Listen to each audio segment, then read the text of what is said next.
हरे कृष्णा। एक समय द्वारिका में भगवान श्री कृष्ण की सभी रानियों ने माता रोहिणी को घेर लिया और वे उनसे पूछने लगी कि आखिर हमारे प्राणनाथ स्वामी श्री कृष्ण वृंदावन को इतना याद क्यों करते हैं।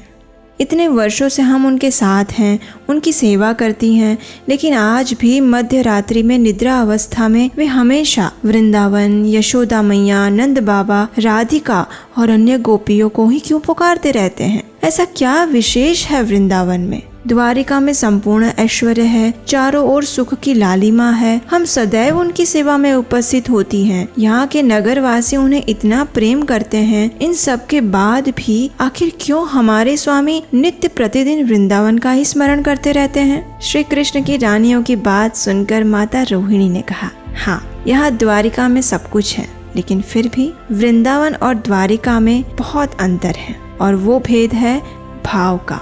यहाँ द्वारका में अनेक ब्राह्मण गण आकर श्री कृष्ण की स्तुति करते हैं, लेकिन वृंदावन में गोपियों के द्वारा श्री कृष्ण की भर्त्सना की जाती है। द्वारिका सुंदर राजमहलों और प्रसाद भवनों से सजा हुआ है, लेकिन वृंदावन की सुंदरता उसकी लताएं, कुंज गलियां हैं। द्वारिका में समुद्र की उत्ताल लहरें उठती है और वृंदावन में यमुना का शीतल धीर जल बहता है। यहाँ द्वारिका वासियों के लिए श्री कृष्ण एक राजा है, लेकिन वृंदावन वासियों के लिए तो वो सिर्फ कन्हैया है। यहाँ द्वारिका में लोग दास और दासी भाव में उनकी सेवा करते हैं, लेकिन वृंदावन में सखा भाव है, वात्सल्य भाव है और माधुर्य भाव है।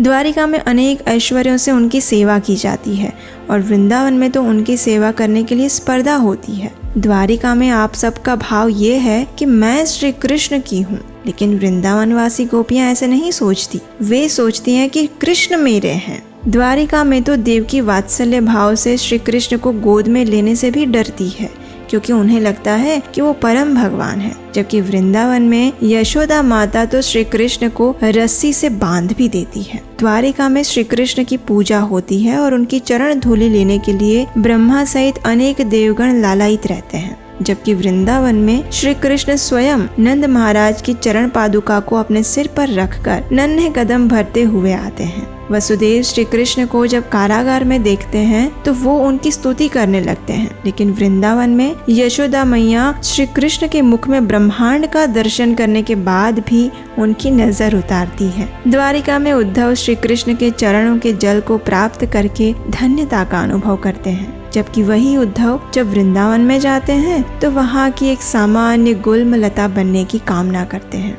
द्वारिका में श्री कृष्ण पूर्ण पुरुषोत्तम और राजाधिराज हैं, लेकिन वृंदावन तो उनका अपना घर है, जहाँ वे माखन की चोरी भी करते हैं, मैया से दंड भी सहते हैं, नंद महाराज से अनुशासन भी सीखते हैं और ग्वाल बालों के साथ यमुना में गोते भी लगाते हैं। वृंदावन तो उनका अपना घर है और तभी तो वे सदैव गाते रहते हैं, उद्धा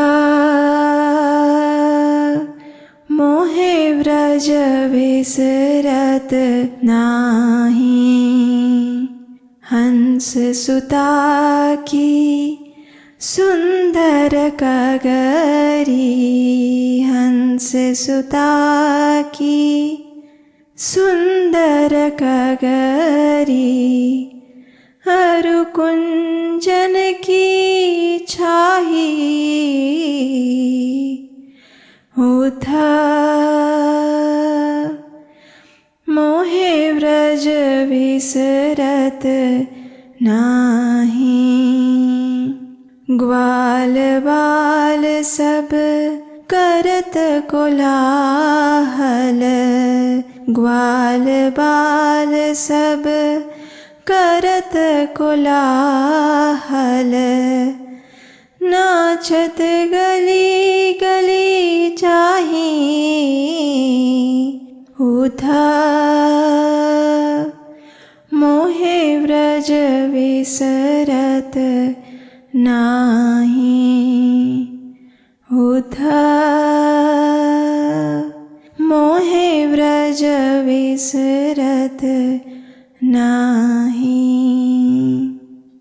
हरे कृष्णा।